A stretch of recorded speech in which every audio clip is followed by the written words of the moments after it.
Ofiste эки аялдын мушташып кеткен видеоролиги интернет тармагында ызы чуу жаратууда. Талиптер улуттук желекти колдоо митингине чыккандарга ок чыгарды. Талиптер Афганистандын Нангархар провинциясындагы өлкөнүн улуттук желегин колдоо митингине чыккан жарандарга ок чыгарышты. Бул тууралуу чет элдик басмалар жазып чыгышты. Башламандык учурунда чыгарылган октон улам 2 адам каза таап, 12 адам жаракат алганы кабарланды. Буга чейин Афганистанда талиптерге каршы аялдарда митингге чыкканы маал болгон.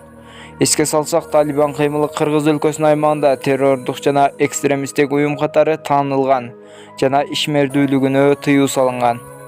Талиптердин өспүрүм кыздарды зордоп, аялдыкка алып жатат делген видео тарады. Интернет тармагында Афганистанда толук көзөмөл орноткон Талибан кыймылынын согушкерлери аймактардагы өспүрүм кыздарды күч менен аялдыкка алып жатканы тууралуу маалыматтар жарыяланууда. Бул тууралуу айрым чет элдик басылмалар өздүк булактарга таянуу менен бир катар маалыматтарды чыгарып, окуя боюнча жашыруун тартылган видеолорду да бөлүшүп жатышат. Чет элдик гезиттердин бири Талибан кыймылынын аскер башчылары көзөмөлгө алынган аймактардын аксакалдарынан турмушка чыга элек аялдардын жана жаш кыздардын тизмесин жазып берүүнү талап кылып жатышканын жазып чыкты. Алар өз жоокерлерине аял алып берүү үчүн ушундай иш-аракеттерди жасап жатканы да айтылды. Жарыяланган маалыматка караганда, талиптер айылдарда үймө-үй кыдырып, жаш кыздарды күчкө салып эле алып кетишүүдө. Айылдын аксакалдары мурда мындай көрүнүшкө 15 жаштан 45 жашка чейинкилер эле туш болуп келсе, бара-бара 12 жашар өспүрүм кыздар да талиптердин мындай жоругуна илинип жатканын айтып чыгышкан.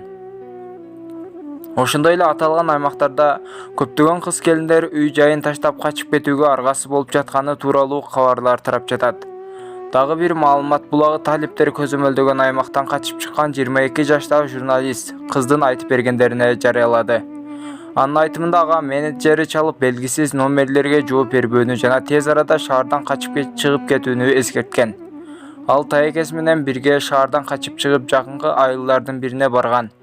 Бирок талиптер алардын турган жеринен кабардар болуп калышкан. Талиптер эгерде кыз ал жерден табылып калса, бүтүндөй айылдын тургундарын жок кылаарын айтып коркутушкан.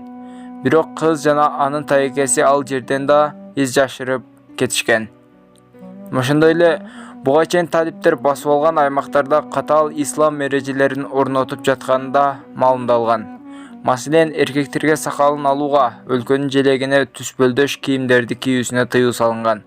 Ал эми аялдарга милдеттүү түрдө оромол, хиджаб кийип жүрүү жана күйөөсү жок көчөгө жалгыз чыкпоо сыяктуу эрежелер киргизилген.